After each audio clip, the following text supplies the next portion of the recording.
Hey, good afternoon, everybody.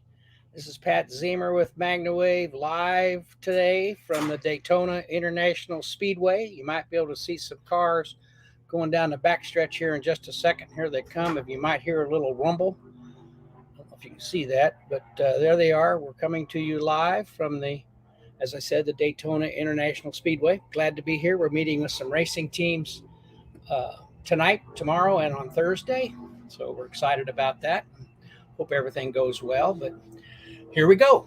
Welcome to MagnaWave Office Hours. We come to you on Tuesdays to answer your questions about whatever they may be with regard to MagnaWave and PEMF in general, machines, training, anything like that, protocols, whatever it is that you would like to discuss. We're here to do that with you today. So if you got a question, you can certainly put it in the chat box in Facebook or on YouTube. We typically are on Castbox, and Castbox is unable to get hooked up today because of the internet connection, so we're not there on this broadcast today. If you'd like to talk to me live, if you want to have a conversation, send a text to 502-414-3436, and I will have a conversation with you to answer any questions that you may have that you'd like to have answered. We have had a couple of questions come in, but just before we get going, it is important. MagnaCon's coming up. MagnaCon 2022 will be the last MagnaCon for 2 years at the Galt House in downtown Louisville. If you'd like to join us, go onto the website and get the tickets that you'd like to have. They're selling fast. We have more people registered for this year's MagnaCon than we've ever had at any MagnaCon. We've had to increase our room booking at the hotel twice. It's going to be great fun to be downtown, right on the river. We'll be treating horses and animals and people overlooking the Belvedere and overlooking the Ohio River as part of this year's festivities. And we'll certainly again be going to Churchill Downs. You'll be within walking distance of great restaurants, great clubs, great museums, all in downtown Louisville. So we're really looking forward to that. If you'd like to know more, just visit the MagnaWave website, and we'd be happy to visit with you about that. Okay, we've had a couple of questions this week that I think we need to talk about. Jess asked a question: have a horse in the middle of an acute laminitis episode. Very lame. Vet is involved, going to MagnaWave tomorrow evening, but the horse is on tramadol for the pain. Safe to treat? Yes. You want to be able to proceed. You probably need to do the horse as often as possible if that fits into the routine that they're doing on the animal. And if they're going to do the tramadol, you do get a better metabolization of drugs and injections when you're using the MagnaWave on those types of areas. And so discuss that with a vet. Sometimes they want to give the medication, give it a few hours to get digested, get into the bloodstream, and then you come and treat, and you're not changing anything. And so most certainly you can treat the animal that has laminitis, and I would recommend it, because what we're going to do is improve blood oxygen. We're going to improve the blood flow, and it's going to help. The area is very critical. Circulation is very critical to laminitis types of situations. So I would certainly feel very free to treat the animal with laminitis. Okay, then we had another question dealing with contraindications and wanting a list of contraindications to use. Now, as you know, over the years, we've talked about a lot of things, and there are not a lot of contraindications, but there are some that we always talk about. Certainly pregnancy. Most any doctor or veterinarian would tell you not to treat during pregnancy. Active bleeding, we want to wait for all bleeding to be contained and under control before we treat. It doesn't increase blood pressure as we treat, but it does improve blood flow. So if blood's flowing and bleeding, we don't want to do anything to have that blood flow not be restricted or stopped, as the medical people would always want to see that happen. Organ transplant, there's been a lot of conversation about that. Some doctors concur with that, others do not. And so that's one of those situations where you'd always talk with your veterinarian with regard to transplants and so forth. Battery operated implanted devices that cannot be removed, like a pacemaker, implants, insulin pump, defibrillator devices. It's not that the PEMF or the device is going to set them off, but there is some concern about the depletion of the battery on those devices. So they want to keep them in pure battery, good connect, good delivery of battery power. So those are things that we always stay away from. And there are many conditions that you want to be aware of and seek the physician and the veterinarian about. Some below include cancer. In other countries, the devices are used for tumor reduction and so forth, but that's one of the situations that we always list as a contraindication, because we want you to talk with the veterinarian or the doctor that you're dealing with in those cases. Blood clots, a DVT. Again, we could have a whole conversation about blood clots. If the person is having a back problem, but they have blood clots in the leg, but the blood clots that have been there, or person or the animal that have been there for a great period of time, and the doctor's not concerned about them moving, then that doesn't have a great impact on what you're doing. But again, it's always important to get the clearance of your doctor when you're dealing with blood clots, autoimmune diseases, low blood pressure. The important thing there to know is that the device can reduce blood pressure. And so if someone already has, or an animal already has lower blood pressure, we don't want to do anything to lower it anymore. It's not a drastic lowering or potentiality of lowering the blood pressure. You just need to be cognizant of it and always deal with the doctors according to. And then hyperthyroidism, again, that's a doctor consideration, and a veterinary or whatever situation to deal with those questions. Certainly metal implants, we always talk about not treating around or being cautious when you treat around metal implants. What we always recommend is to treat to make sure that there's no felt heat. If a horse has rods or screws or something in the leg or ankle, and you want to be able to treat that area to make sure that we're not creating heat. Typically that is not the situation, but again, you always want to check, always want to deal with the veterinarians that you're dealing with in those types of situations. All right, let me come back here and see if we've had any questions in the, let me come over. How do I get to where to go? Where am I? Well, where to go? Are we out there? Should have been out there. I don't see my link, Tony. Are we there?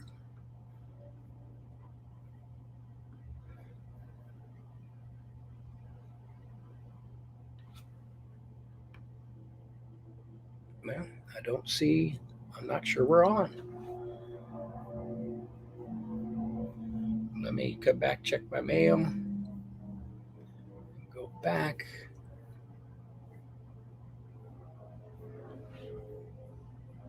I'm sorry if I am on, I can't tell at this juncture. So let's see.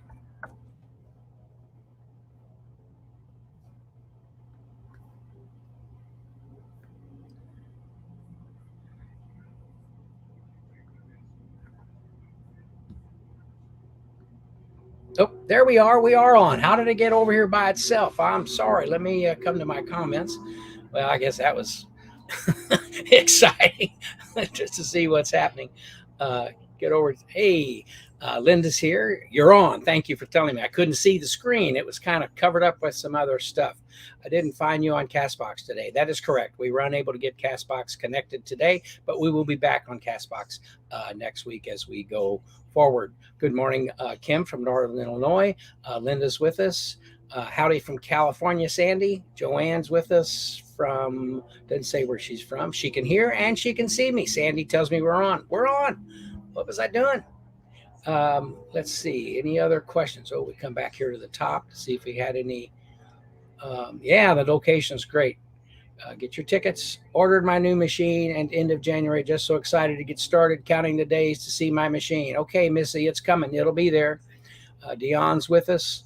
Let's see. No other questions. If you don't have any questions, I won't have. What's the best way to deal with people who think MagnaWave is a hoax, sending from a very, very, very cold northern Vermont? The best way I would approach that is I would get a hold of News and Views and let these folks read the news and views. I'd go on PubMed and pull up PEMF to see all the studies. There's hundreds of studies that have been done with PEMF. There are devices that are FDA approved. The TMS machine, transmagnetic stimulation, is an FDA approved device. You have the Emsella machine for female incontinence. There is a machine from Zimmer Biomed for non-union bone fractures and for non-union cervical spinal fractures.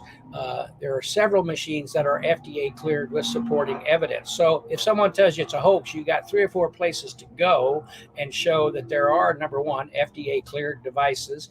We have 2 devices that are FDA registered, that the FDA clearance, the 510K clearances are being submitted. I think the first one was submitted last week or will be submitted this week. The device is FDA registered at this juncture. So there's plenty of ways to verify that it is not a hoax. But a good way to do it would be to take a look at the News and Views newspaper, because there's a lot of good stuff there. Pull up the MagnaWavePMF.com website and go to testimonials. It's very difficult to argue with the testimonial that many people give on the results that they receive and the improvement that they feel and they've experienced with their animals utilizing MagnaWave. It's very important that you are very confident when what you're doing. If someone looks at you and says, well, it's a hoax and it doesn't do this or it doesn't do that, and you kind of, I'll find out, that doesn't work.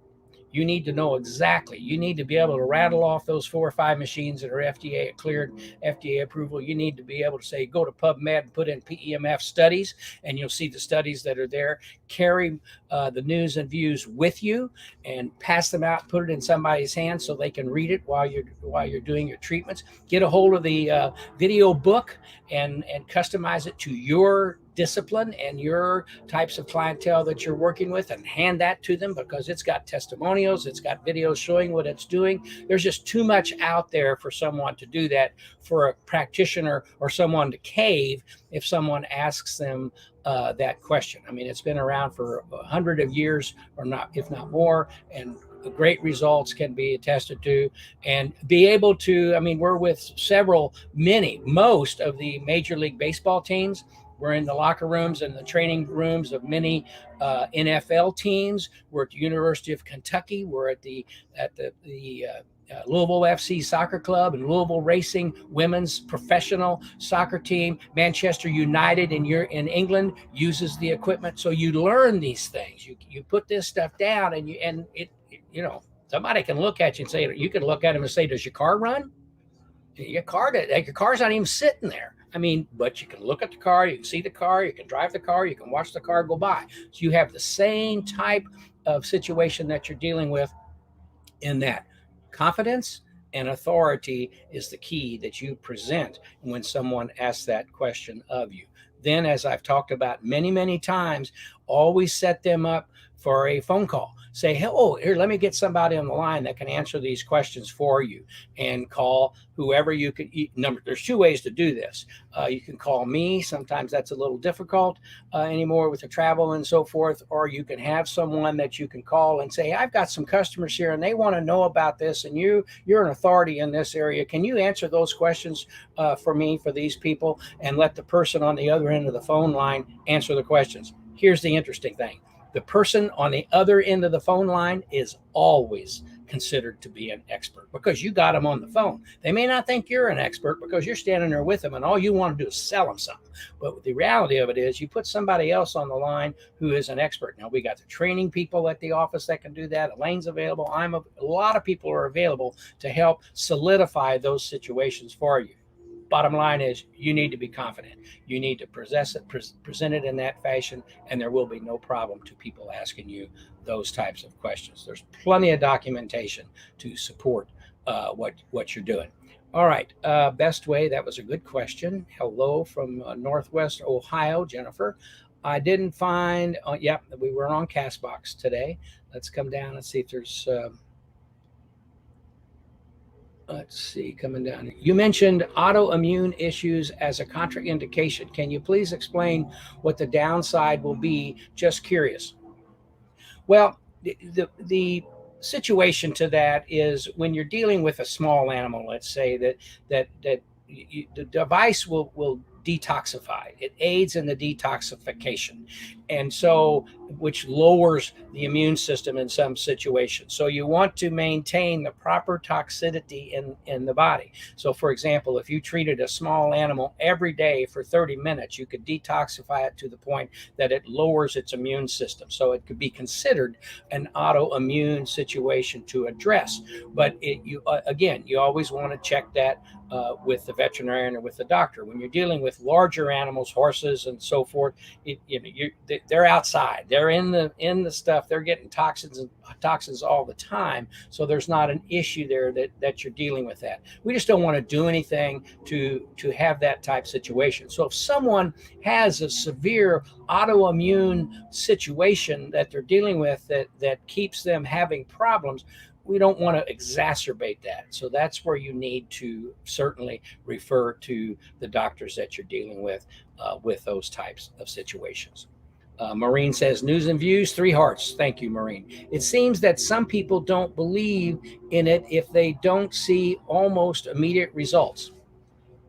Well, and I would say, and in my estimation, the business was built by providing immediate results. It was not unusual to treat a horse and the rider get on the horse immediately after the treatment and see some improvement. I'm not saying total reversal, but see improvement. The horse had a better range of motion. The horse would change leads easier. The horse would be more responsive, fresher, if you will, to what you were doing. And that's almost across the board. I can't tell you the last time I had someone sit down and as a demonstration. And what I would do in order to get the horses is I would demonstrate to the rider, here, let me show you what this does. Let me provide a sample for you.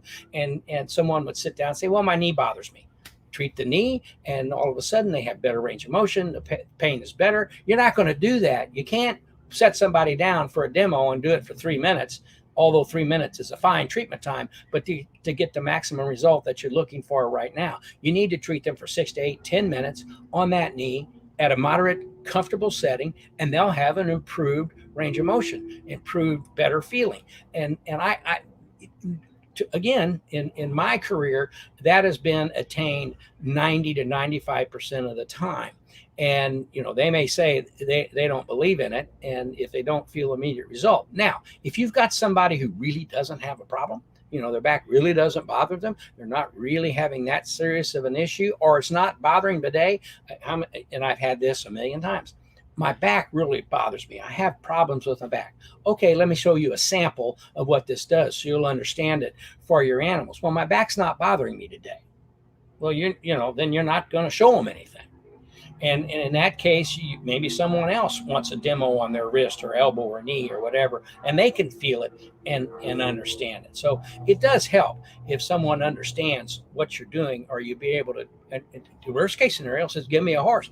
Here's another problem. Well, let me treat a horse. Pick a horse that's having some issues and let me treat it.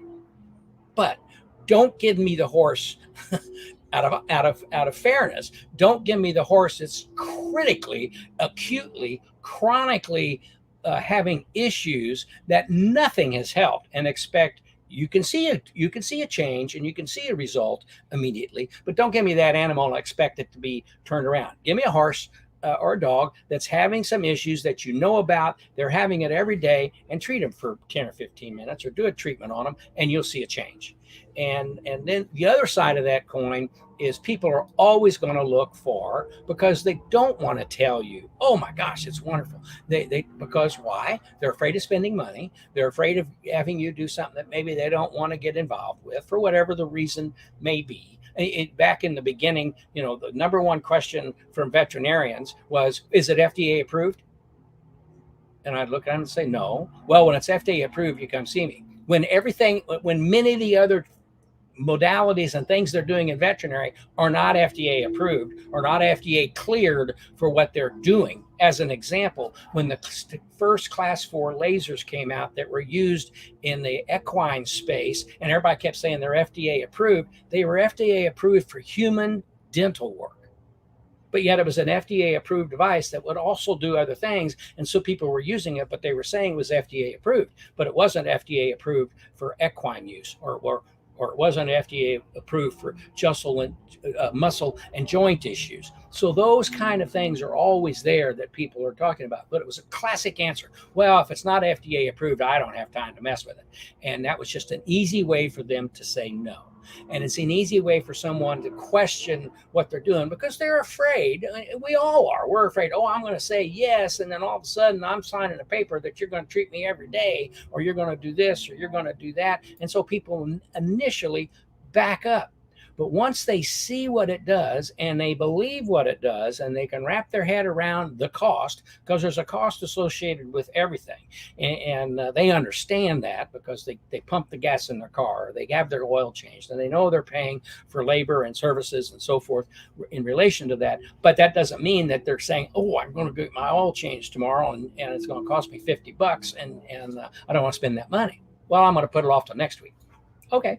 So people will give you answers to support their particular mindset today, particularly if they're new to the whole process, because people don't necessarily want to change. A lot of folks don't understand you have to change to stay the same. You have to exercise to stay healthy. You have to eat to stay alive. And you do those things, and they have a hard time wrapping their head around that I can make my animal perform better by simply treating his hips or his back before each competition. Maybe not the day of, maybe 2 or 3 days before, but they just have to grow with that. So that's how I would do it.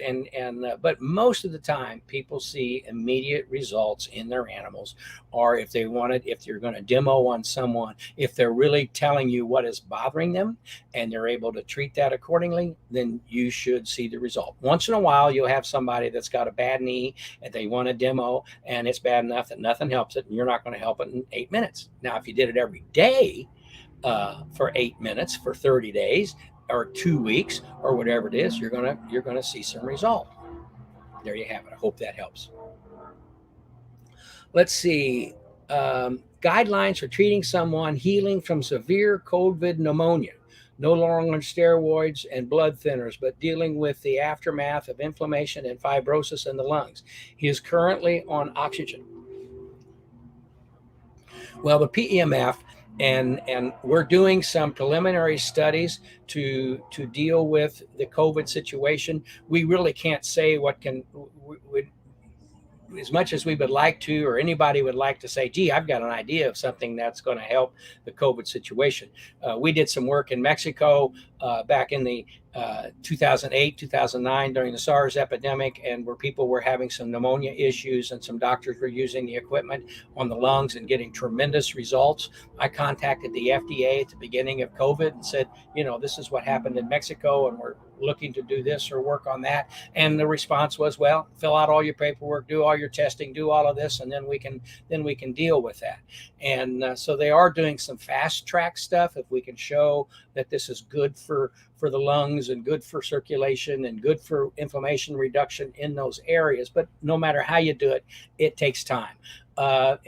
Dealing with those situations, it is certainly best to certainly be cautious and consistent. Always refer with a doctor if you're wanting to do a demonstration on someone, maybe to help their capacity in their lungs. It's been shown to help in many of those types of situations in other studies that have been done. So if you can make that correlation and the doctor can see it and they want to talk with you about it, that's fine. In many cases, the doctor can prescribe something that is not necessarily FDA approved at that point in time. If they feel it's something that they're willing to work with, if they're an integrative doctor and they want to try to get someone to go, they can use things off-label. They can talk about things off-label, and they can experiment with things off-label. And so those are the ways to approach that. Certainly the oxygen is an issue. I mean, it's not a danger, but it's something that you have to deal with at that point in time. There you have it. Let's see. I see that people seem to want one and done. Of course, don't we all? We all want to be able to do something and cut our hand and require 14 stitches and put a Band-Aid on it, and tomorrow we're going to take the Band-Aid off and it's going to be healed. And that's not the case. But we all would like to have a one and done.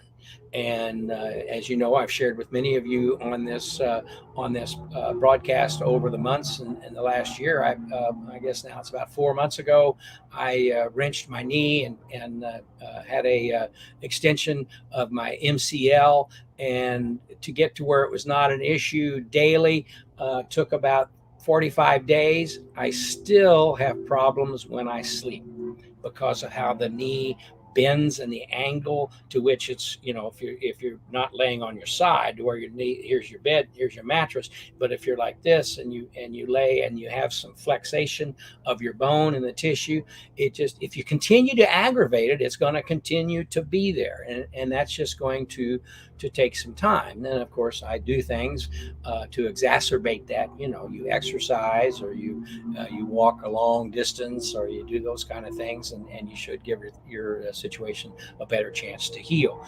But that's the way I do it. I know it's their loss. I want my equipment. I know what my equipment will do and my capabilities. And as long as you know that, and you say that well, and you follow that directive, you just stay the course. Everything will be fine. Clara asked the question, where do we find news and views? I believe they were posted. There's a way on the website to go to the Practitioner Portal, and you can find the news and views. If you can't seem to find it, call the office, 502-742-7868, and they'd be happy to talk with you and get you a sample or get you the news and views. They're only $35, I believe, or something like that, for 100 copies. And they're like 8-page newspapers. I mean, my goodness, you can leave them at the grocery store. You could leave it on a table somewhere.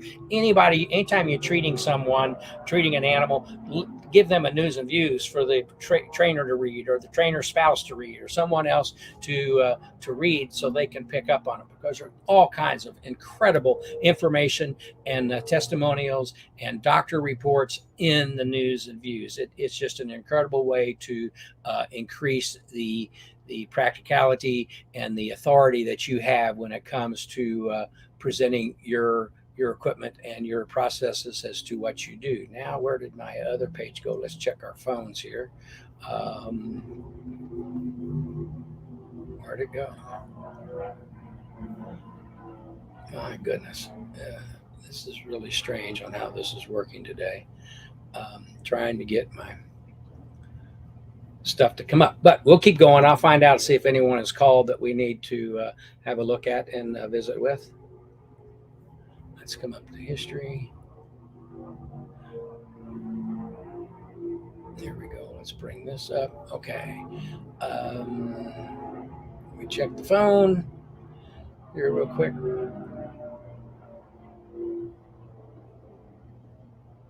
Where'd my phone go? Why are we having all these issues today with the phones? Okay, let me, that's not the right phone. Where did it go? Well, I'm just going to come back to the other one. I'm sorry if I can't get to it easily. We're going to stay where we are. Talent from out of town always has more credit. There you go. Great way of putting. I will send out Leilani's talking about using CBD for the COVID situation and issues like that. That's great. DM her, and she'll get you the information. Lori Reese, what is the number to text? 502. Oh, let me pull that up. Where did it go? Here, it's up. 502-414-3436 if you'd like to visit with me. And here we go. There's the phone. Let's see. Come on. No, that's not working. But we'll try it again in just a second. We'll try to pull it up and see if we can get a phone call in if someone would like to visit. Let's see. How about sarcoids in the lungs? Any input on whether to do MagnaWave or not? That's totally a situation to deal with the doctors that you're dealing with to help those types of situations. For us to say what you should or shouldn't do in that type of situation is not what we do at this point in time. As we get deeper into the devices with testing and studies, then we can approach that from the oxygenation and the blood flow and the inflammation reduction. There would be reasons to discuss that, and that's what you need to approach when it comes to that. Let's see. What my problem is, I've got a very low upload speed, probably because of where we are with everybody here trying to use their internet and do the thing. So I'm having difficulty even scrolling some of the information here on the page. So I'm sorry. I regret that they were having that type of issue. Let me check the phone one more time, and it will not pull up my phone. So let me come back here. Now I can't even get it to go down. Well, maybe in a second, my internet will catch up and I'll be able to go down. I hope you can still hear me and follow what we're discussing and what's going on. And I'm not getting any action here at all on even being able to minimize a screen to pull up. Here's my mail. That's good. My mail where I had my stuff from Tony. Tony, who helps everything work around here every week, and that I can't get my here we go. There's that tab back. It's just operating very slow. All right, new comments. Let's see what we get here. And I punch it, and we're going to wait for it to come to us real slow. These cars out here are not going real slow. They're going pretty fast, and we're anticipating what it's going to sound like when the other races start happening later this week. Well, I can't get the other comments to come up, and I can't get the phone to come up. So I'll tell you what, Tony, I don't want to just sit and not being able to get anything to work. We knew we were having a bad process with the internet here today, so we'll try to get that improved, but I really can't follow it, stay with anything. So let's call it a day. I really appreciate you all being with me today. Thank you so very much for joining us, and we'll be back next week, and I look forward to it. Wave on with MagnaWave. Wave on to better health, and have a great day. Thank you so much. We'll talk to you all later. Bye-bye.